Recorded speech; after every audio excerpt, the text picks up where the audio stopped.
place. Today, specifically, we're going to look at redefining roles and responsibilities in the digital era.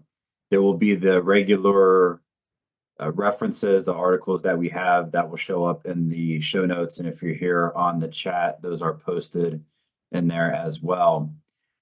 The first article the one that I was really focusing on, it's actually more of it's an opinion piece. It's in the Journal of Leadership and Organizational Studies.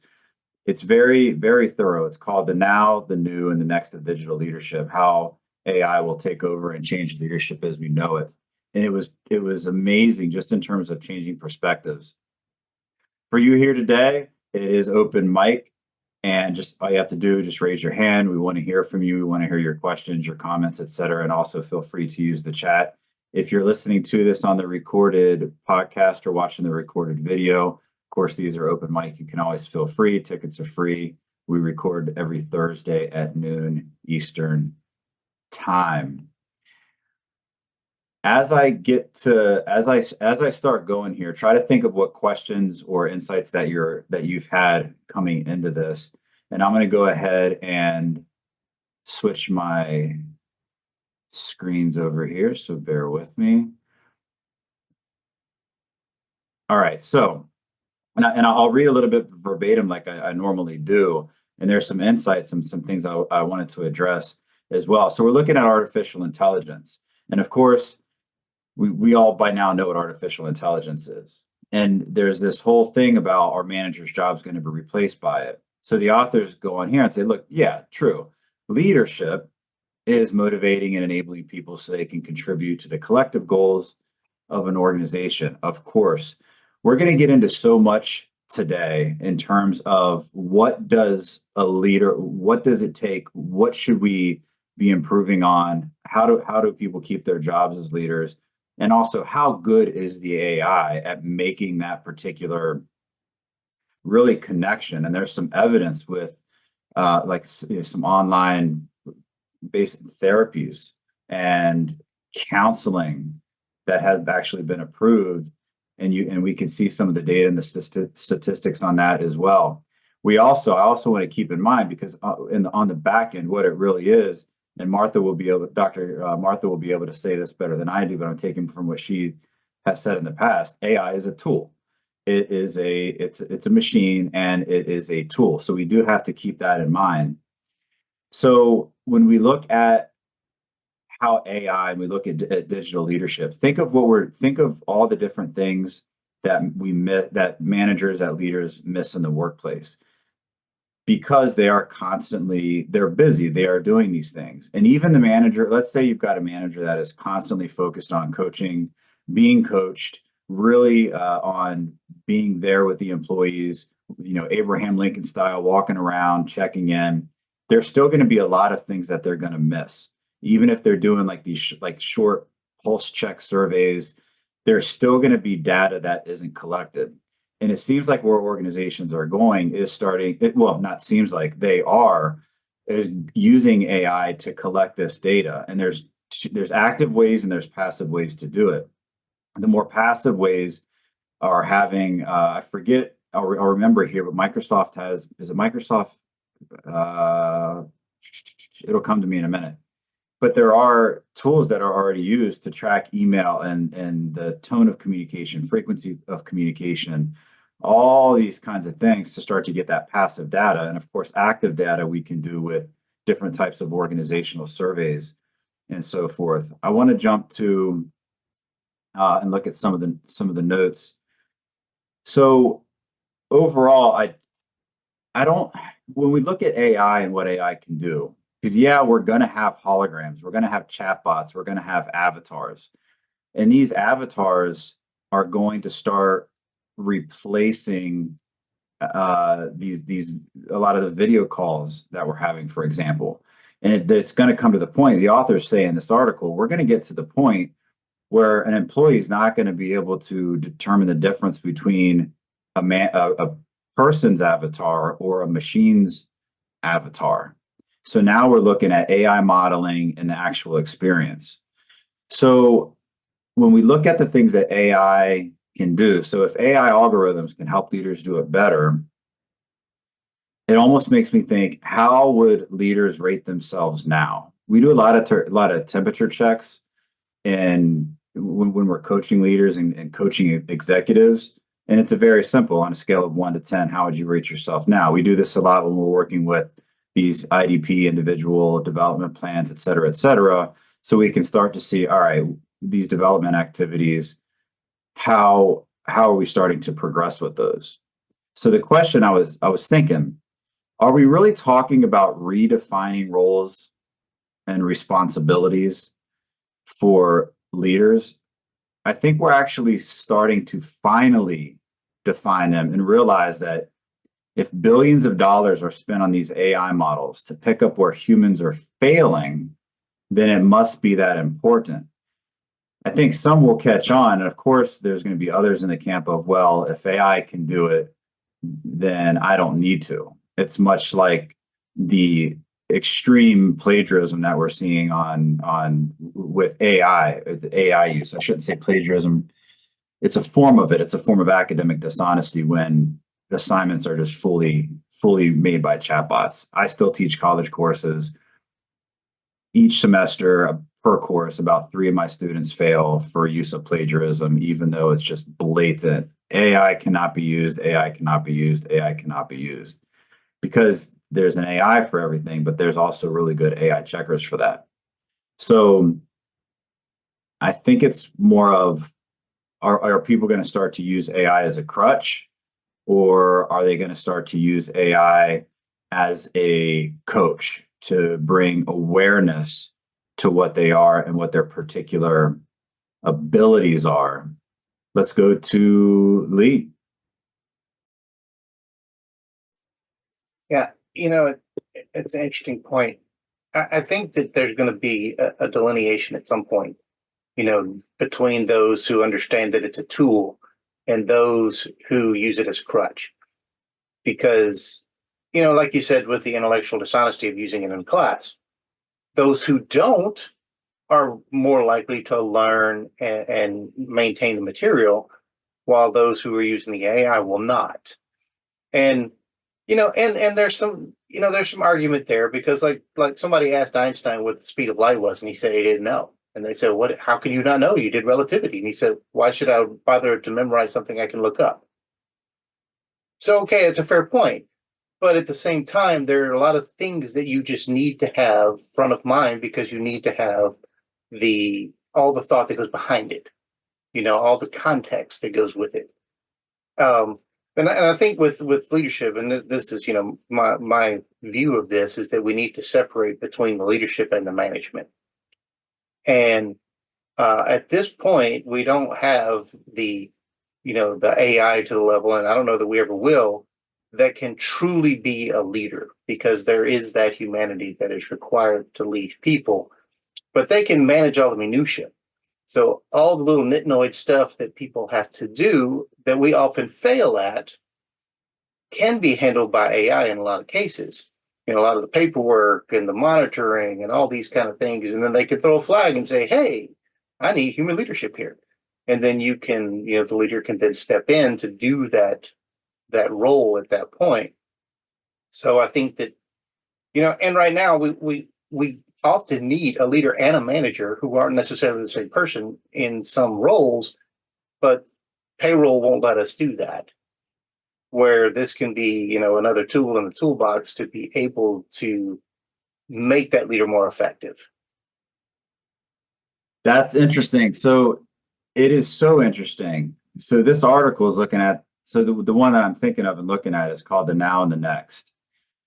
The next, and I'm gonna read some verbatim here. The next is saying that AI leaders, meaning AI avatars, holograms, robots, will actually replace, and very specifically focus on fundamental psychological needs. I'll read here. It says AI will be able to cater to human nature, not just to humans' instrumental value for the business. And it starts to focus on self-determination theory, which have these 3 basic psych needs: autonomy, competence, and the need for relatedness. And the author goes into detail about, all right, look, and I'll read some, fulfilling the need for autonomy. Algorithms can provide a lot more individualized real-time information than human leaders can. AI leaders can make employees feel more in more control of their work and thereby enhance their intrinsic motivation. AI leaders can increase employees' experiences of autonomy by sending messages that inform them about potential actions while also giving employees opportunity to substantiate their own positions. In other words, if we were to do a self-check, if we were to take, which would be impossible, every workplace leader in the US and get a true on a scale of 1 to 10, how good are they at fulfilling employees' need for autonomy? We all have our own guess at what that number would be. Here, the author's saying AI will be able to do that. I'll need sense. AI leaders, and when I say AI leader, the article is determining these as, again, your avatars, your robots, etc. AI leader can empower employees to try out new ways of working and directly see the results of their actual actions, potentially in comparison to others. It adds a certain level of granularity, personalization, etc. And there's a study in 2022 that shows humans tend to be more open to negative or development feedback provided by an AI, which was a question I had reading, and then boom, it doesn't mean it's true in all cases. It means a study showed that. And I'll go with this last component of self-determination theory, because I see the other hands raised here. Fulfilling the need for relatedness.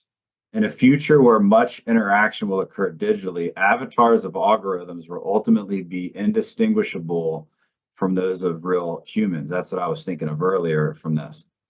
AI leaders can facilitate social connections at work by introducing colleagues to each other who have a high chance of getting along.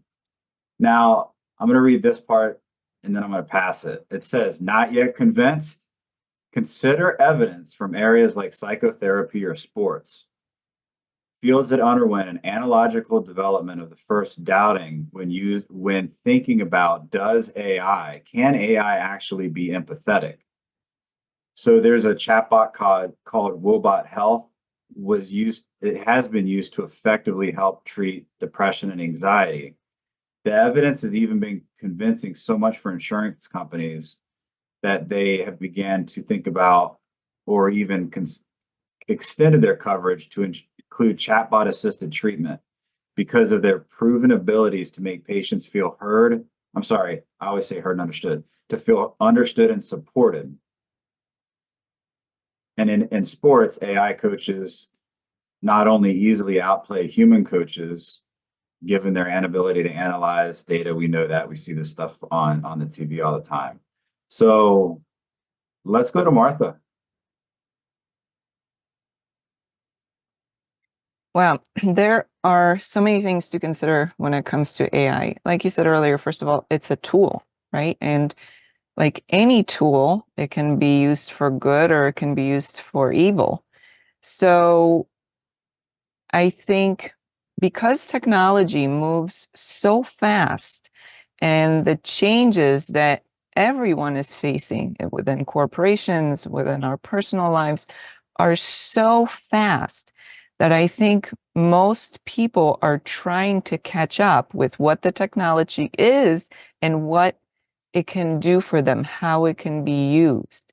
Now, as you mentioned earlier, some people will use technology as a crutch, which I think they don't realize they're doing themselves a disservice rather than developing a skill or learning something. They're allowing this crutch to carry them through without realizing the benefit of having done the work. But when it comes to AI in terms of corporations and management and leadership, it could be a blessing if you think about those who are in management or leadership positions that shouldn't be there, who don't belong there, right? They bring a lot of baggage and personality issues and egos into the mix. Then I would like to think that AI is not going to have that kind of issue. I hope. Then again, this is created by humans, but hopefully that won't be an issue. But are we taking the humanity out of the experience? How much checking, how much measuring, how much oversight do we need over an employee before we imprison them in some sense? How much data do you need about every single employee? How many reminders, how many checks, how many balances do you need before it reaches a certain level of lunacy, right? So I think a little bit can be good, but because technology moves so fast, are we able to truly, honestly keep up with its capabilities before it gets away from us?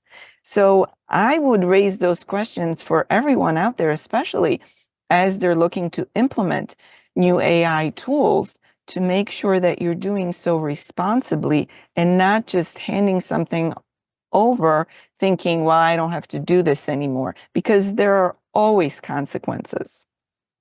There are. I'm going to respond to that. We're going to go to Emmy next.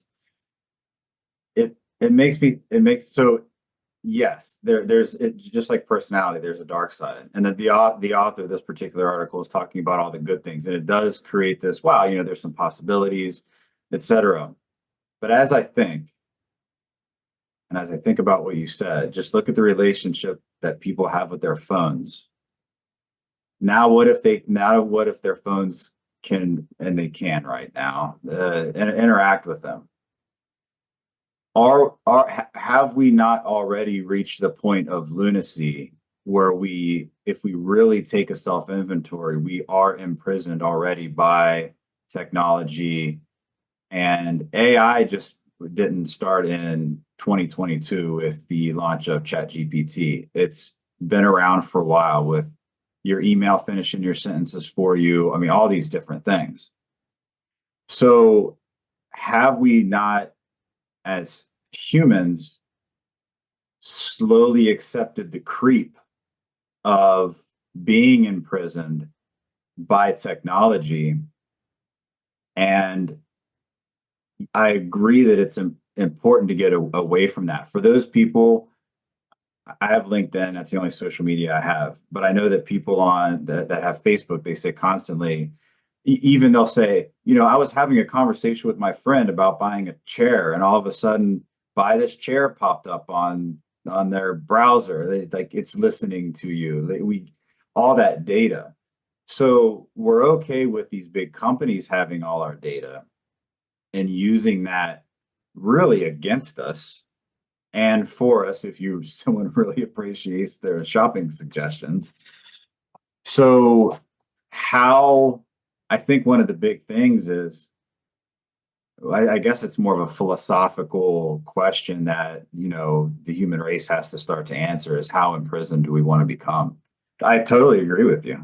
So if I may, I think that, yes, we already are there, but it's the next level when it's your paycheck, when it's the work environment. And I think a lot of people, unfortunately, don't consciously realize the imprisonment that they're enjoying via their technology. And we're all guilty of it to some degree. So if this was blatantly revealed to people, I think a lot of people would turn their heads. I don't want to know. I don't want to know. Right? Because it's easier and less scary not to know. How is it that you're having a conversation and all of a sudden there's an ad that's relevant? Is anybody ever not listening to you anymore? Right? So I think that there's a lot of denial. But if we're going to exercise any kind of leadership on our part as IOs, let's raise those red flags, because bringing that next level to the workplace, then there is no place where we are not enslaved. If anyone's looking for a niche area to get into and you're in the AI psychology field, get into AI, get into the ethics of AI, get in on it. Emmy, let's go to you. I love this topic. This is actually exactly the space that I've been doing a lot of exploring and research in. And so I wanted to touch on a couple of points that I've heard. One, we do actually interact with our phones. There's a function called Siri on iPhone. And so we do actually already do that. There's Alexa, there's Siri, there's those functions that we interact with and not necessarily build relationships with. But when you think about applications like Snapchat, there's a little person that you can have as your personalized friend on there and exchange conversations with. And so we actually do that, right? So in these micro forms, when we start to think about how we're going to grow into the macro forms of this, that's already happening too. In Dallas, there is a medical company, I think it's at a hospital, I'm not sure exactly which one, but they are experimenting with hologram doctor's visits so that they can expand their network to more rural areas where people would ordinarily have to take a long commute into a city like Dallas, Texas, or Houston, Texas to see a medical professional. They can actually now see that medical professional in a smaller clinic setting in their hometown in some more rural areas. And so that's actually really the part of technology where we're enhancing the human experience with it. And I think that really has to be the mindset there, right? How do we enhance the human experience versus replace the human experience? The word humanity here has been used a couple of times, and there's a text that came out last year called Exploring Personhood in Contemporary Times, From Leadership to Philosophy. And that particular text talks about the concept of personhood and what is that. We've spent a lot of years I've been in the software development world for almost 15 years now. We spent a lot of time trying to humanize our technology without really considering how that's dehumanizing our humanity in some senses. And I think that's really the target area that has to be the leadership focus, right? How do we rehumanize our humanity and dehumanize the technology that is intended to be a tool? That hologram function's fantastic, right? But you really wouldn't know if it was a human or not in some senses, although I would suspect to say that humans would be able to probably more often than not say, I don't think there's a real human behind this one. And I would just, think that myself, but I would dare to say there's probably a little bit of research out there related, I know is AI music. People can usually discern how, what's AI derived versus human derived in terms of electronic music even. And so we're a lot smarter when it comes to the humanity piece of humans than we give ourselves credit for sometimes, I think. And I think that's really the distinction that has to vocally be made.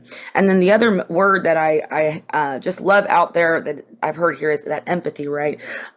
There's a difference between having empathy and feeling the experience of empathy.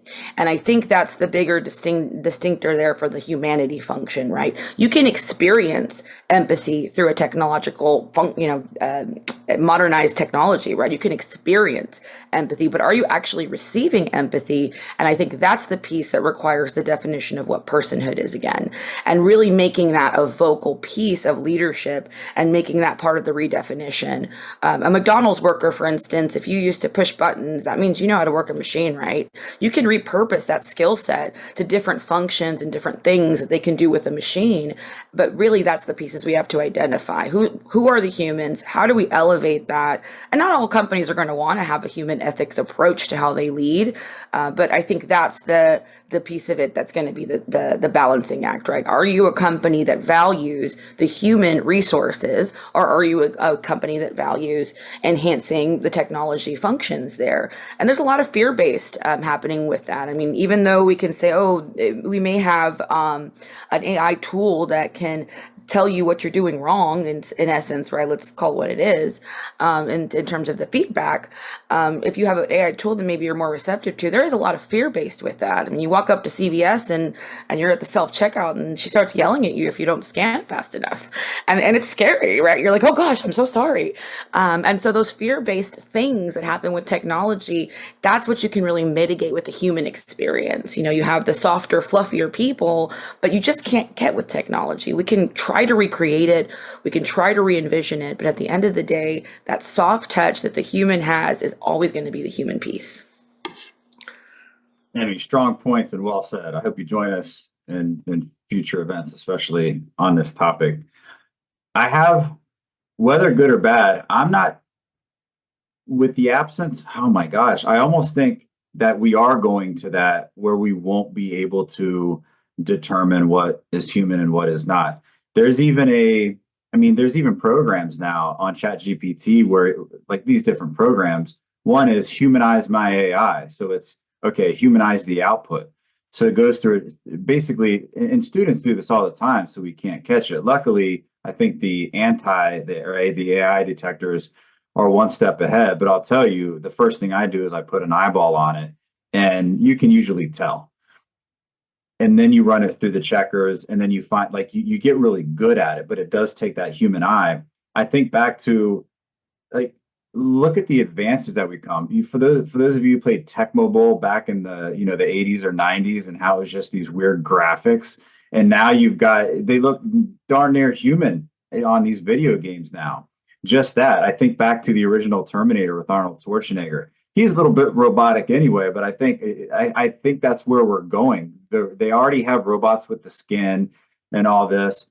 There was a movie I watched. Oh my gosh, I can't think of it.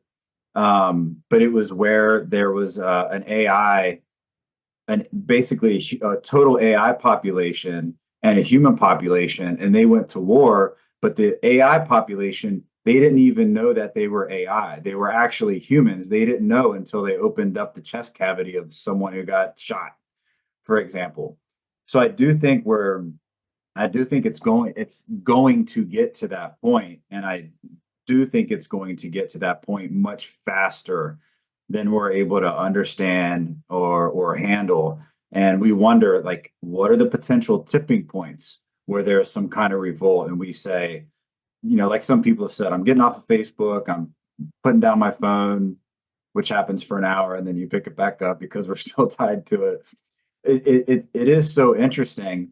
And I'll mention that if you're a manager out there, if you're worried about AI replacing you as a manager, think about the details of what we're talking about. Work on the leader you want to become, and work on those skills, but also learn AI, because that's going to be one of the important skills. I saw something today where it's important now that you have AI on your resume, at least some kind of AI skills, because that's going to be so important. But learn it so that you can understand it better, because if it's inevitable, then as a leader, you can start to not only enhance the employee's experience, like what Emmy was saying, by using those human skills and that human touch, but you can also enhance your own skills because of the learning that occurs. Sometimes we look at testing as an actual method to learn. Maybe the AI is something that society has been waiting for, in terms of leadership saying, wow, if AI is doing this, if AI can be empathetic, maybe I can start to learn these skills too. So there is a ton of opportunity, along with the tons of red flags and potential tipping points to watch out for. Loving this. We'll go to Rich. I didn't see who was hand up first. Let's go to Rich. Sorry. There we go. Oh, Lee was up before me, but yeah. All right, fine. So, Got the wave. What's that? I said Lee gave you the wave. They gave me the wave. Thank you very much. Okay, so as we're thinking about this, I was thinking about some data on consumer behavior, right? So consumers, and this is a study done in 2019, but it was 86% of consumers prefer humans to chatbots, right? So they want to know that there's a wizard behind the curtain, right? And so they'll interact with it. And a more recent study, and there's actually several of these, but this one's about banking, right? But when you're having conversations, when you get to a non-progress status, right, where the chatbot only goes so far, and then it's like, I don't know where to go with this, or it gives you some kind of fluff answer or something like that. people tend to abandon or they're in some way getting more and more disengaged. So the first time that happens, they'll stay. I forget what the percentage was, but they'll stay engaged with it. But the second time, 25% of them, they're out of there, and then any more than that, they're they're headed to try to find somebody on the phone. And good luck with holding the line on it for a bank, right? But still, I'm just thinking about when we have, that's consumer behavior, but workers are consumers, right? So we're going to have the same kind of thing that happens. So I remember I was on another was that podcast, but it was like we were just talking about AI, right? In another Zoom, and this person said, ChatGPT, it's your favorite employee because it never goes to sleep and it never complains and it never, it's like it's the best because you don't have all the people problems with it, right? And my heart sank. I'm like, oh, right. Right. I mean, yeah, that's exactly how I felt, because with that, that report that I was telling you about from 2019, there's still some evidence that's out there even today that consumers still prefer to know that they're used to dealing with a chat bot or, in fact, what was that? Not woeful, Wobot, right? People will stay on with the Wobot, right? But if there's something that happens, they're going to want to find support and know that there's somebody behind that they can contact. So I think that if we're trying to say we're going to leverage AI for leadership going forward, cool, except that I think you still have to have the person behind the curtain available, to offer that support. And it seems like the evidence is there that even though there's a lot of evidence that's supporting that these are highly effective. I mean, Wobot gave really good was 35% increase in affect, positive affect by using it, which is great. But I'm wondering what the I'm wondering if we need more, further study into what's the abandonment of these tools and getting more reporting on some of that to figure out what's that mix of the AI interventions versus the human interventions, if that makes sense. Yeah, and that abandonment part is important. It's almost like if you look at Amazon reviews, if it looks like a C, then there's probably a lot of fake reviews. If there's lots of fives, a couple in the middle, and then lots of ones, there's probably some fake good ones in there. So when you look at the abandonment, yeah. So if it's helping the people that do stay on increase this much, but there's a huge abandonment where people say this isn't working at all, then you've got a problem. That might be testing something else, which might be patience with this kind of technology versus something else. So the studies are going to have to really improve. And I think the better and better the technology gets, I personally think a lot of the abandonment when we're engaging for like a customer service issue with a chatbot, it's because we're not getting the answers. It's these pre-canned answers, and then it's like, okay, we'll go to the website and go to our facts page. If we felt we were getting helped, if it's shot out, okay, here's the problem you're having. Okay, great. We're going to contact them. We're going to contact the merchant. And by the way, here's a QR code so you can return if we were getting the help we needed, I think we would have more patience. I think the gig is up really when people think, when people realize they just don't want to use the people and they're trying to get me to forget about my problem and no longer address the problem. I think that's part of it as well. Right. And along those lines, though, where we have, we have people that are seeking support, mental health support, or they just need help, from leadership, right? And we're putting that in the hands of essentially these chatbots, right? If they're not getting what they need, they may, on the surface, they may look like they're still engaged, but are they really, or are they rolling their eyes going, this, I don't know where to go with this anymore.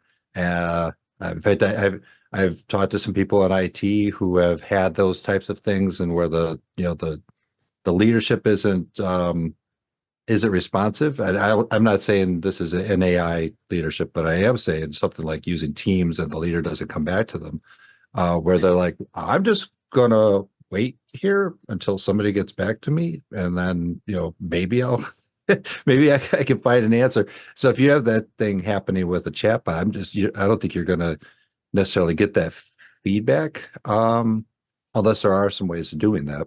But I think there's a challenge there that I seem to see.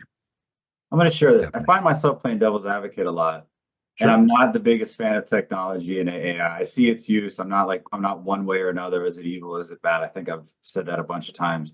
But I think about it like this. So the answer is going to be, which would you choose? An AI avatar, robot, or an actual manager? So here's a note I wrote. So think about this. How many leaders shy away from difficult conversations? Would an AI robot or manager do that? Think also, how many managers keep from delegating? And the answer is a lot. A lot of managers don't delegate work to their employees because they say, look, I don't want to overload my employees, and then they just forget about it. So then they get burned out. They're not focusing on high level strategy, and their employees aren't having a chance to do challenging work that's important. I see this all the time. So instead, if a manager or a leader says, look, I'm going to align this work appropriately with what someone's good at, what is their passion, what kind of challenging work do they want, and I want to help develop them, so therefore I'm going to delegate these particular tasks. Instead of, it's usually an all or nothing. So the question is, as an employee, and this is a question for everyone out in the world, would you rather have an AI bot or an AI leader who says, hey, I have some opportunities for you, silently, rather than think, I don't want to give this to you because I want to do the work myself, or I think it'll overload you. Here's something that I know you're passionate about. Here's some challenging work that you might be interested in. This will develop you and prepare you better for a promotion or your next job. Here's an opportunity, versus a manager who doesn't do that. Which do you choose?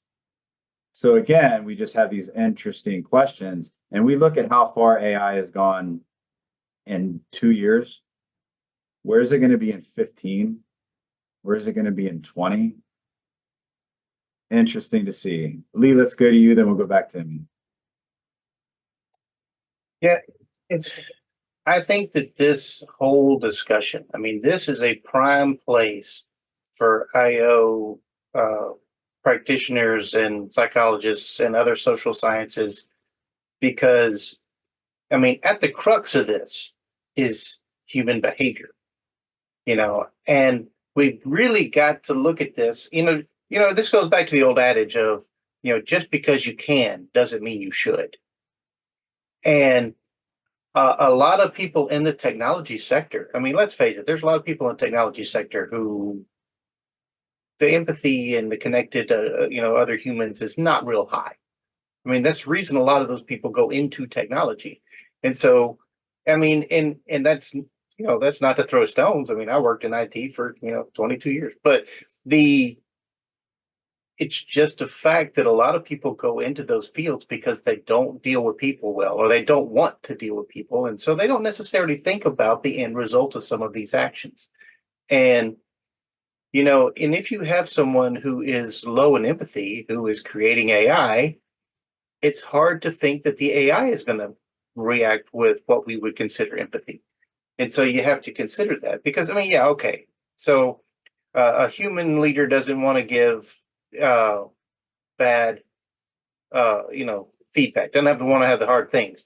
But then when you have an AI who just pops up and goes, hey, Jeremy, you're fired. It can happen. So you got to, and it's funny because I keep thinking, I'm a big science fiction fan. And so I think back to like the old school science fiction. And even now you go and you see these things, these Well, like the movie you just said, I saw the same movie with the AIs who didn't know they were AIs. And you have to have some guardrails put in there. Like in, iRobot, the classic where they had the thing, no, don't harm humans. As opposed to, Terminator with Skynet. Oh, humans are the problem. So, you gotta have that medium that where you actually put those safeguards in place, because okay, so I got an AI that's flying a plane, and all of a sudden it just gets this thought that, there's bad people on this plane. All of a sudden the plane goes down in the Pacific. I mean, we don't know, and that's why you have to think worst case scenario. You know what they say, hope for the best, plan for the worst. And at the same time, you have to work on the human element of this, because people are resistant to change. We know this.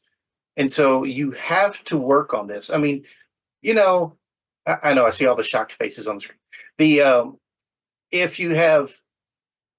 If you have an AI avatar that looks so realistic, like a person, that someone thinks they're talking to a person, and then they find out they're not, the psychological blowback on that could be pretty heavy.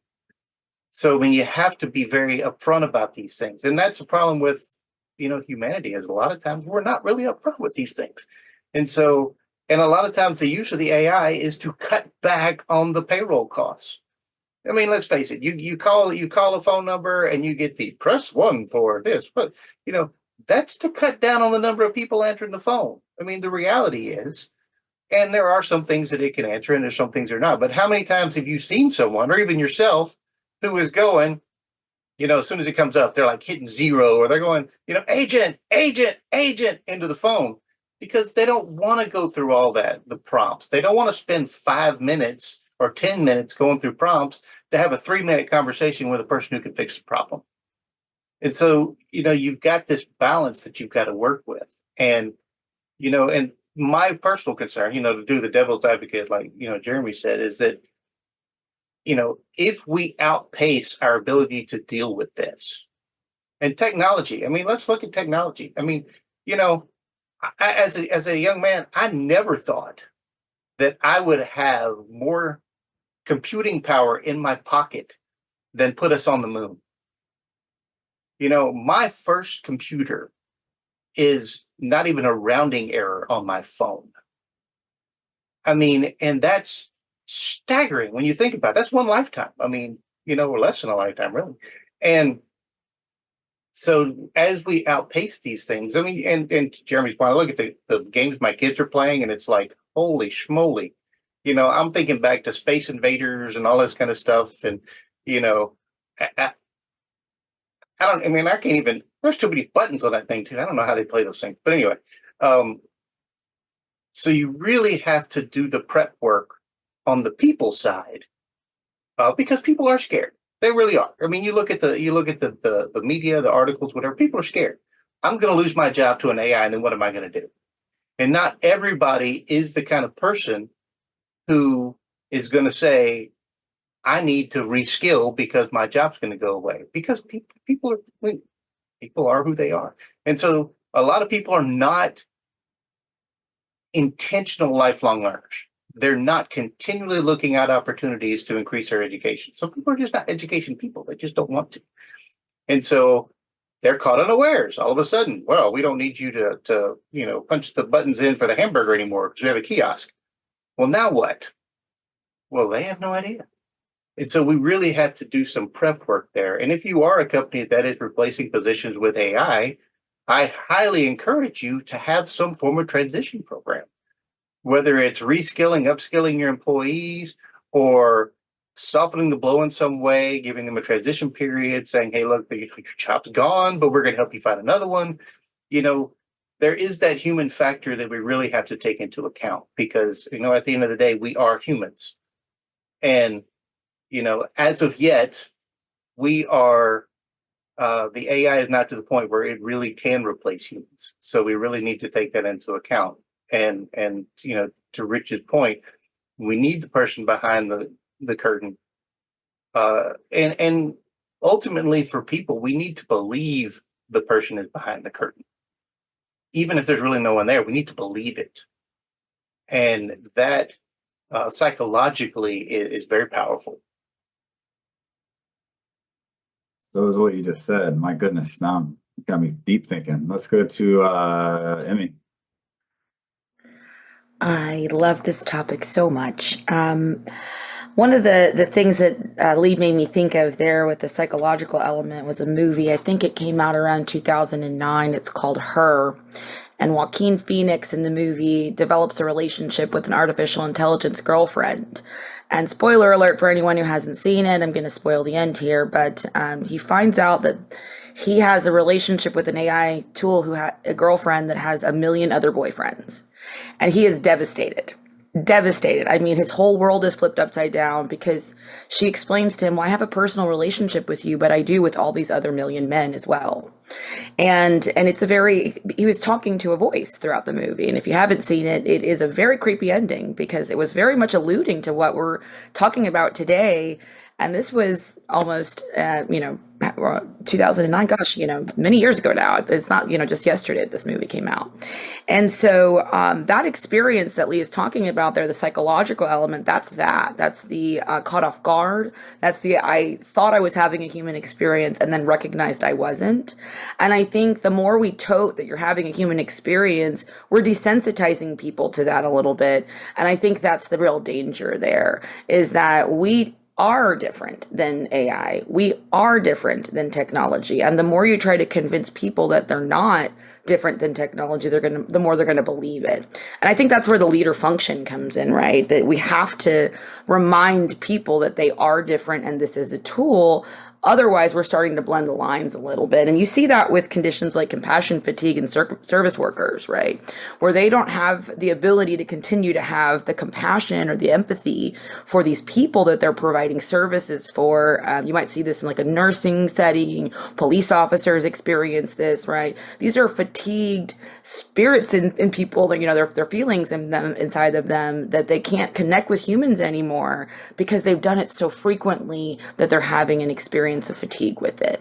And so that's a real red flag to me, that we have these conditions in which people are unable to connect with fellow humans, and then all of a sudden now they're going to be connecting with technology instead because they find that more relatable to not have to give of themselves and their empathetic functions anymore because they've been so drained by that. And so I think that's a really great use case to really look into in the service industry. And then one of the other things that I've heard us talking about is really that customer experience or the user experience, or the business world, the UX or CX space, right?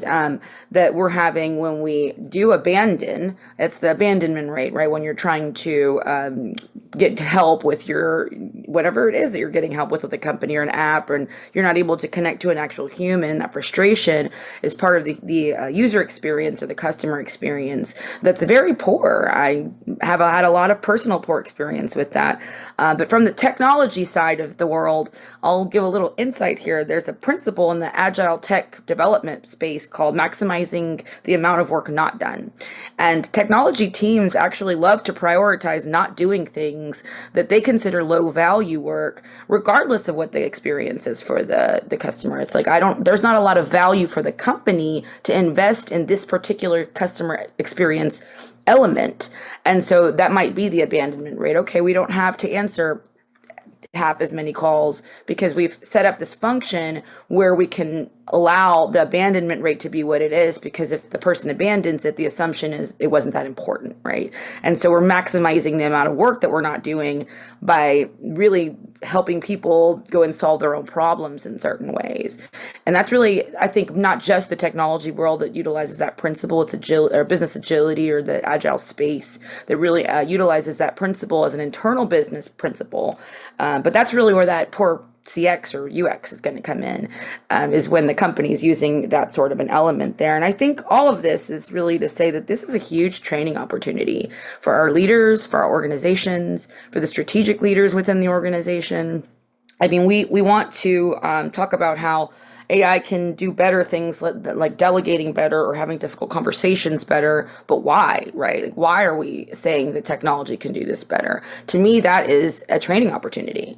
I think that's the human development, full range leadership development as a principal in general really requires you to do introspection of your own leadership and the way that you lead, do a 360 experience where you understand.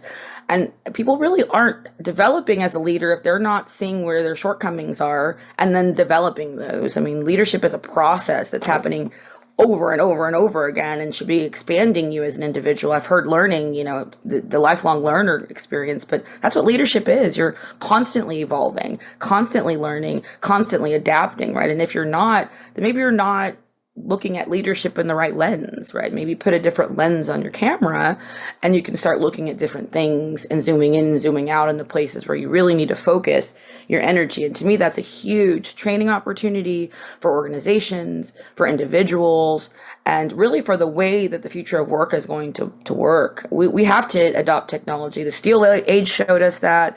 Any of the industrial revolutions we've experienced showed us that.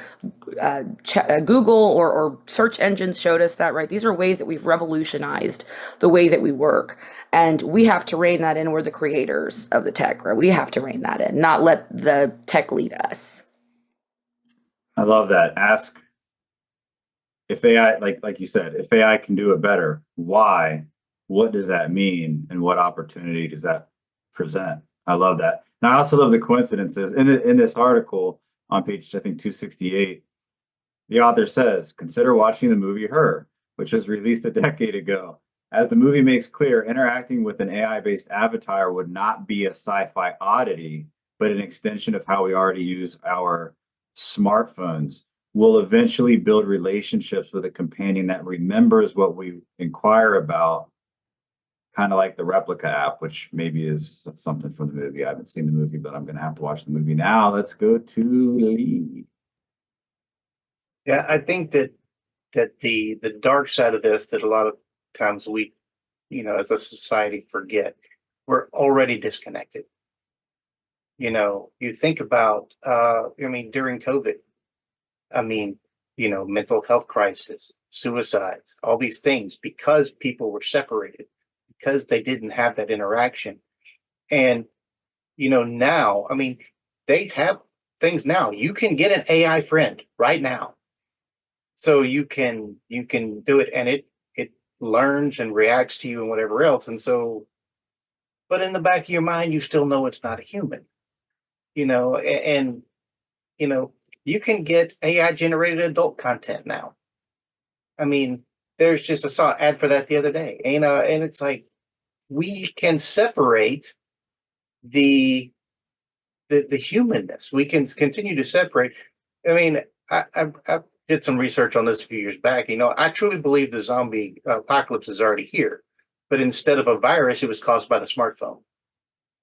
Go to any public place and look at a group of people. Are they talking? If they are, they're texting each other.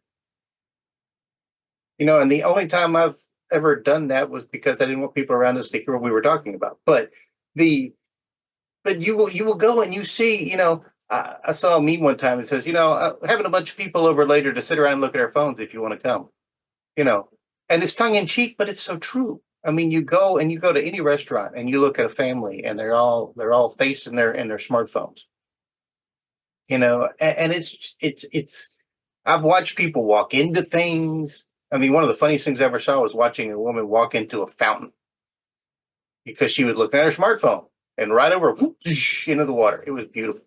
But I've seen people walk into poles. I've seen people walk into traffic because they're looking at their smartphone and they're not paying attention to what's going on around them, and they're not having human interaction. One of my favorite things is, and I'd love to visit one day, there's a pub somewhere in the UK where the guy noticed no one was talking. And so he lined the walls and ceiling of this place with every piece of metal that he could find and basically created a Faraday cage. So there is no signal.